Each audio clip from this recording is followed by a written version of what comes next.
Life is to have fun. I know why our beloved Rosalind picked up that subject for me. If we want, we can always be happy. We can always enjoy life. And we can always have fun. That is the purpose with which we have been sent here. It's completely in our hands. We have been given that freedom. We can have fun or we can have fight. And you know what we are having now.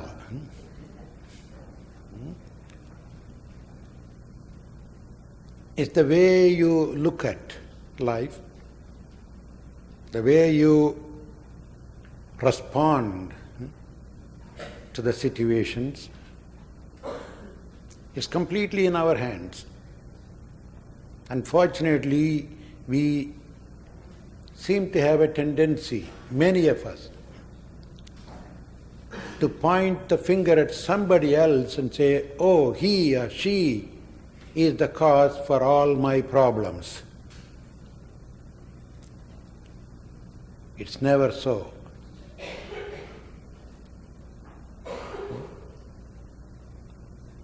The moment you point your finger at somebody, before you see the somebody, watch your own hand. You are pointing your finger at somebody. He is the cause for all my problem. Look at your hand.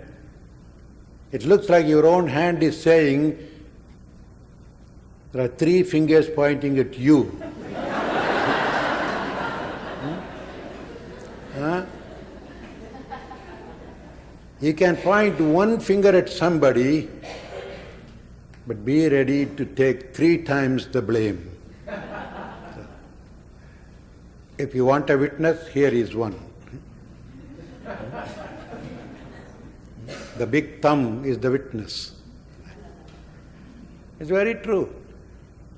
If I can have the right attitude,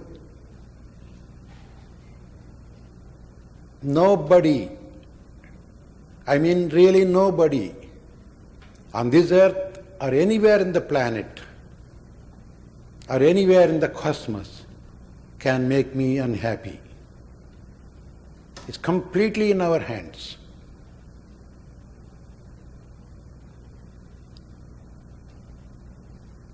The scriptures clearly say that we are all made in the image of God. God made man. Of course, I don't know why they call it man only. I say God made everybody and everything in, should I say, his own or her own? Let's compromise, in its own image. Because I know a lot of sisters sitting there. If I say in his own image, why should God be always addressed as his or he? Macho.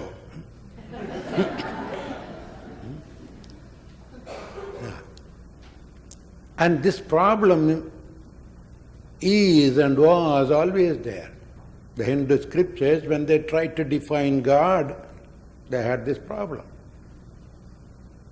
So they ended up saying that. It's still something a little away, so that. The Upanishads say, thou art that, tat tvamasi. What a wonderful name to give God, that. That's it. True. We are safe that way.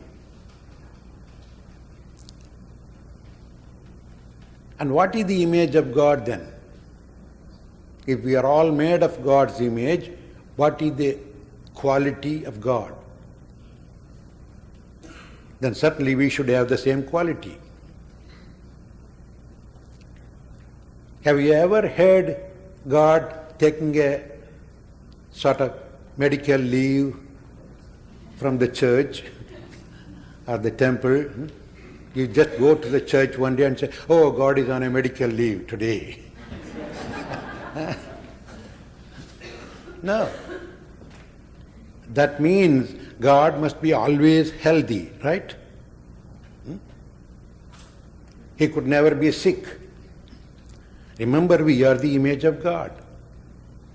We too are always healthy. My word is ease. We are always at ease. That's our very nature. Physically at ease, mentally in peace. Because God is always peaceful. I'm sure He should be. Otherwise, seeing all this chaotic situation, where would He be now? You think He will be still sitting in the heaven? I doubt. How can God handle all these things then?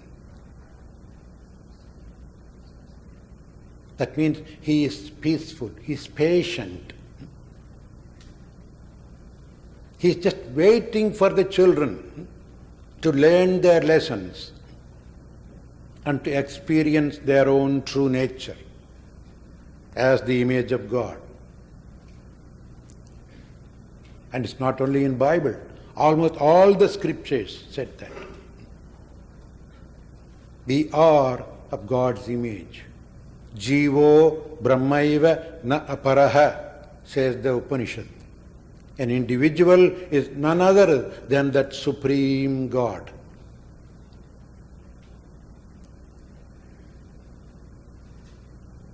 We say God is omnipresent, omniscient, omnipotent. If God is omnipresent, God must be as everything. I can't even say God is in everything. Because when you say God is in everything, suppose if I say the water is in the glass, what is inside is water, but the glass is not water. So there is absence of water in the glass, the container. That's why when you say, something is inside, the container is not that. Then if God is in you, the container called you is not God then. That means God cannot be omnipresent then. There is an absence of God here. There is contradiction then. What does that mean? If God is really omnipresent, everything is God. The container, the contained, in and out and in between. That's God. Scientifically speaking, it is that consciousness. It is that vibration. Everything is made of the same essence, same consciousness, same vibration. That means even our body, our mind, it's all essentially God's product, God's expression. As such, there should be peace and joy everywhere. In the body, in the mind, in our feelings, in our expressions, in our emotions, in our entire life. That is the truth.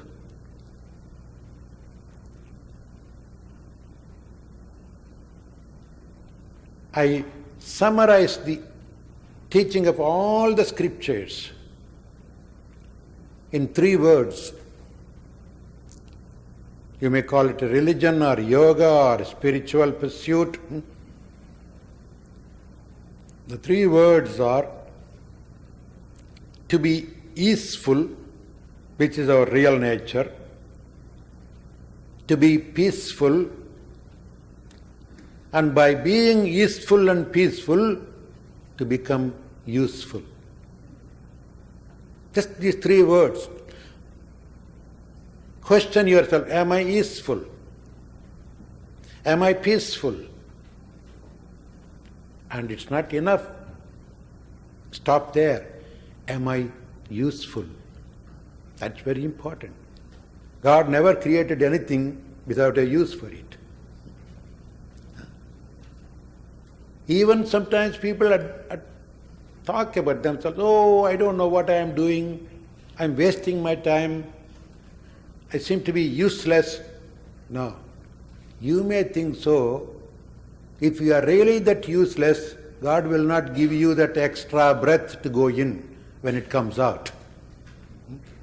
You'd have already nailed in a box. He won't waste even the breath on you if you are not useful. You may not know what kind of use you are going to be put into, but God knows.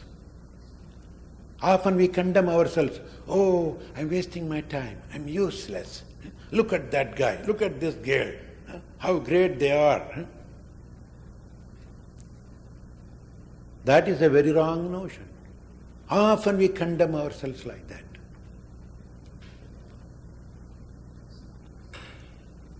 Imagine the glass of water is sitting there.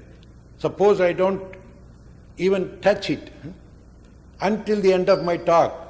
Even at the end of my talk, I don't even take a sip and walk out. Do you think the glass of water will grumble? What is the use? I'm sitting here useless. This fellow never even touched me.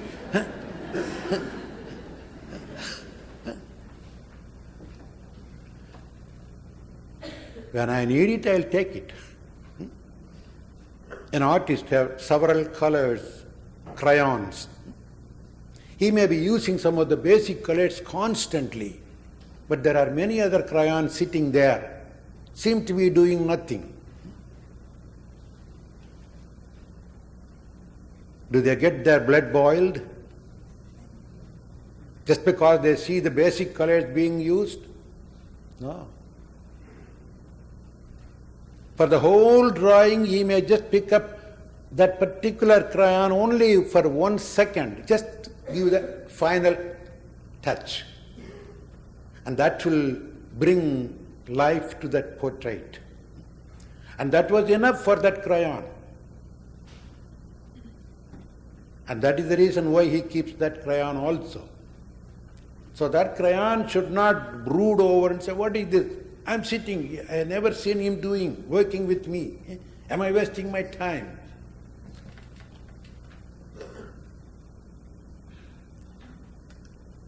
That way we make our lives miserable then.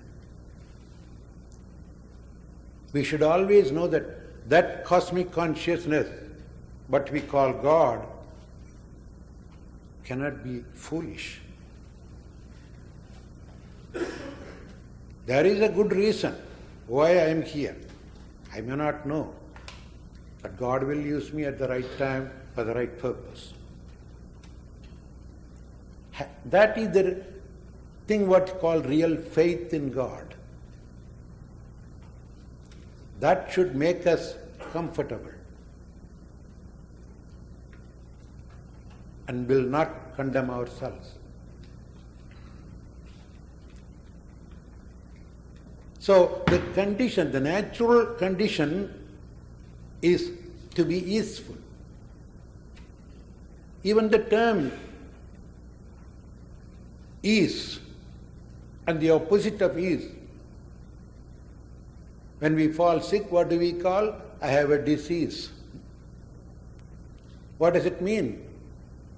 I had ease before, I did something and I disturbed it, So now I have dis-ease. Right? You cannot even become diseased if you have not had ease before. Is it logical? Can you agree with me? Huh? That means I had ease before, I did something terrible, right or wrong, and I disturbed it. So I have disease now. So what is our original condition, true condition? Easeful. You can remain easeful by not disturbing it. Disturbing is completely in our hands. We disturb it. Peace also is like that. If you don't disturb your mind, you are always peaceful.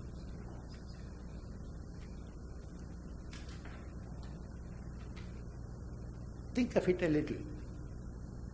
The best time to think is when you are disturbed. As soon as you feel that you are disturbed physically or mentally, sit back and analyze it. Why am I disturbed?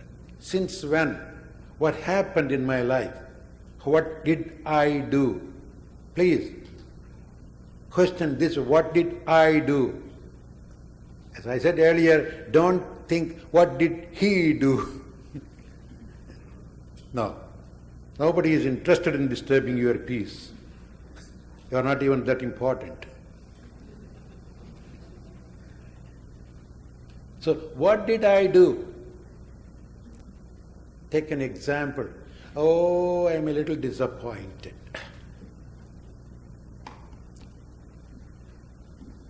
Use the same prefix, disappointed. Why? You made an appointment. And your disappointment is nothing but your appointment got dissed. I don't know whether you like my English or not. As long as the point is conveyed, I don't worry about the language. I use any word, any language. My interest is to convey my idea into you. That's all. So your disappointment is nothing but your own appointment that you made earlier got dissed.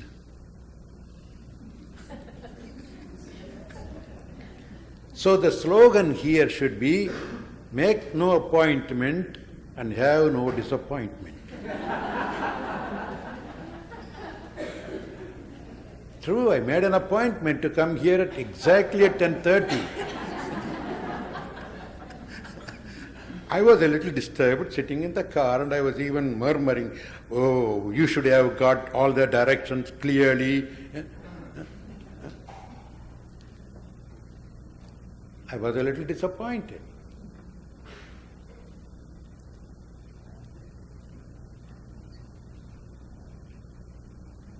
So all our problems, worry, anxiety, fear,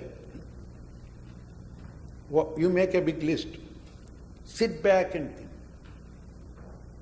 What am I worried of? Oh, I'm afraid somebody will take it away. I got it now. The fear of losing. Before, the worry of getting.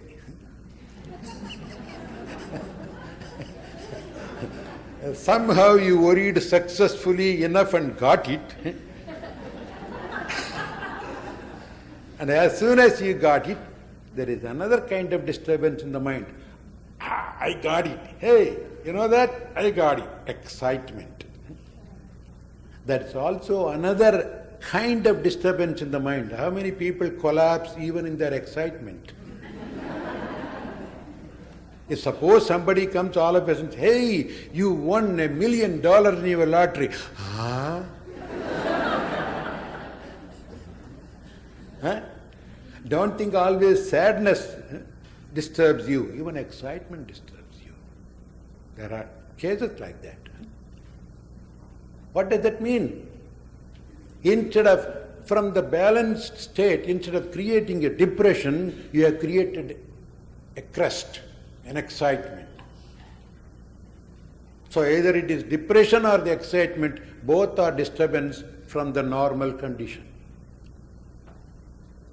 Imagine, a normal condition is level, balanced.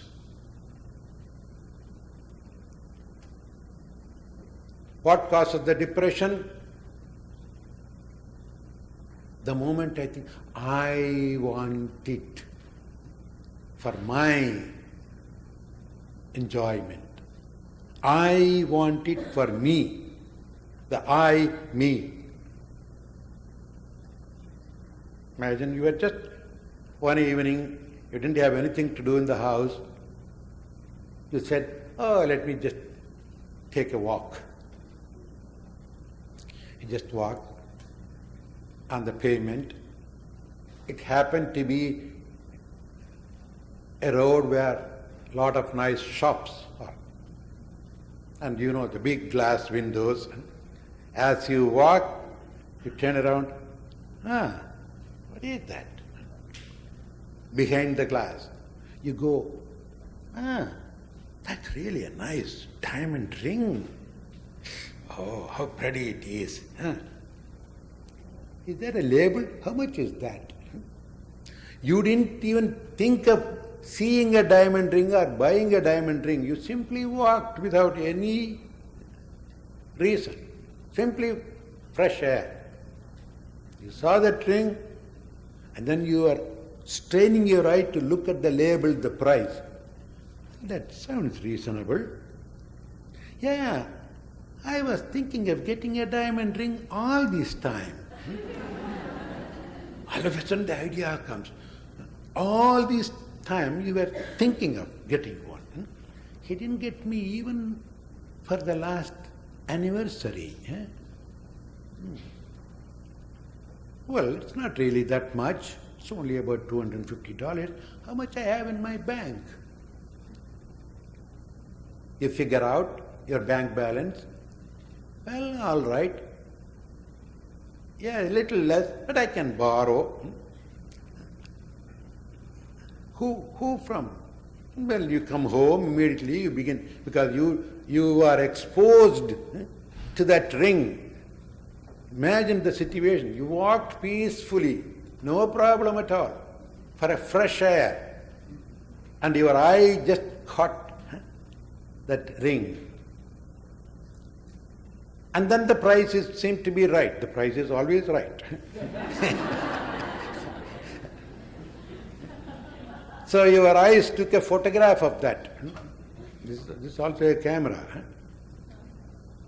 And there is a film inside your own mind. Very sensitive film. What a beautiful... Even the technology uses wonderful terms. You know how the sensitivity of the film is calculated or measured? They give certain numbers, 64 ASA, 100 ASA, high speed film 400 ASA. You know that? ASA means, it's not American standard or something like that, ASA. ASA, ASA. Asa in Sanskrit means desire.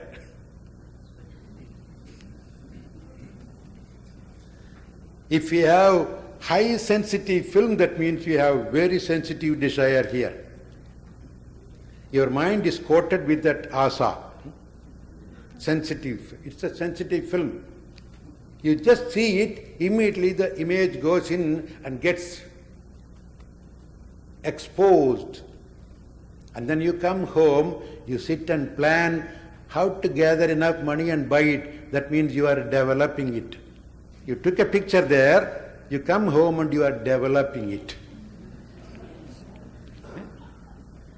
Some people develop it within an hour, some people take time. And then when you know that, yes, you can have enough money, somehow I can get the bank money and friends, and you call, dial everybody, got the enough. Then you say, that's fine, tomorrow morning I'm going to go and buy it. You have fixed it. After developing, there is the process of fixing the picture. You fixed it. Then you go, buy it. That means until you go and buy it, what are all the problems that you went through? Brooding over, planning, and if that guy didn't want to give you the money, you get offended with him. He becomes your enemy. Look at that. After all, I just wanted $50. Can't you give me the $50? What kind of friend are you? It all happened when you simply went for a fresh walk.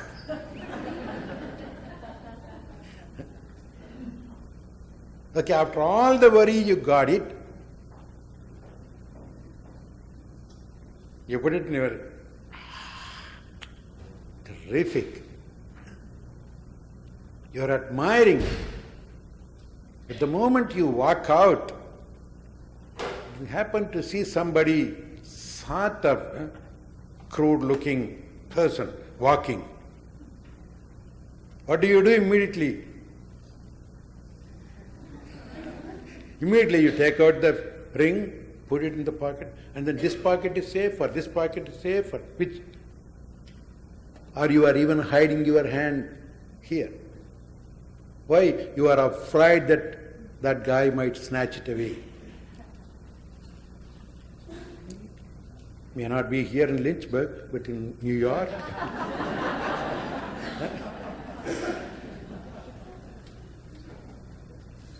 What is the problem now? The fear of losing comes. The worry of getting, the excitement of having gotten it, now the fear of losing. At what point the mind was balanced?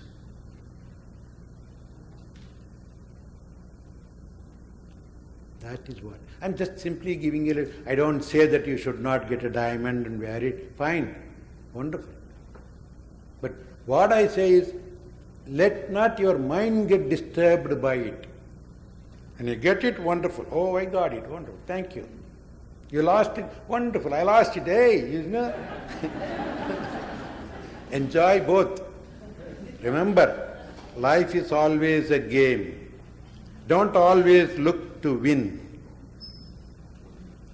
Enjoy the losing also. In fact, I always admire the person who loses, because he has a great advantage. You know what? You play a game, you always win. When you win, what kind of faces you see in front of you? All the faces that are sad, that they lost, right? You see the losing faces, sad faces. And what do they see? They see a winning face. So when you want to see a winning face, you should let them win and you lose. So you say, look at that, I'm seeing winning faces.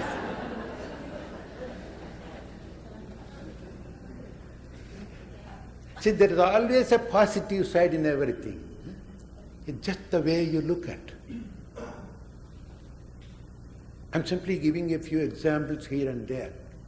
Because if we want, we can always be happy under all conditions. Life is always dual. When there is a night, there is a day. When there is a day, there is a night. When there is an up, there is a down. When there is a profit, there is a loss. Pleasure, pain, profit, loss, praise, blame. One day they will say, oh, you are a great Swami. Tomorrow, I don't know how many crooks like you are moving around in this globe to cheat people, exploit people. That's the way they see, fine. Everything has two sides. Dvandvam they call it, the dualities. Every coin has two sides. We cannot just have only one side of the coin. So if we remember it, our life becomes simple. In a devotional way, we say, well, God gave, God took it. Okay, all right, think it that way. Put the blame on God. God, you gave me whenever I needed, and you took it away when I didn't need it. See, it's a devotional approach, using God to maintain your peace. God wanted that way. It's all thy will. Let thy will be done. It doesn't matter, use any gimmick. Keep your peace. Use God, or use your own intelligence, or use your logic. They are all there to help us to find our own original condition.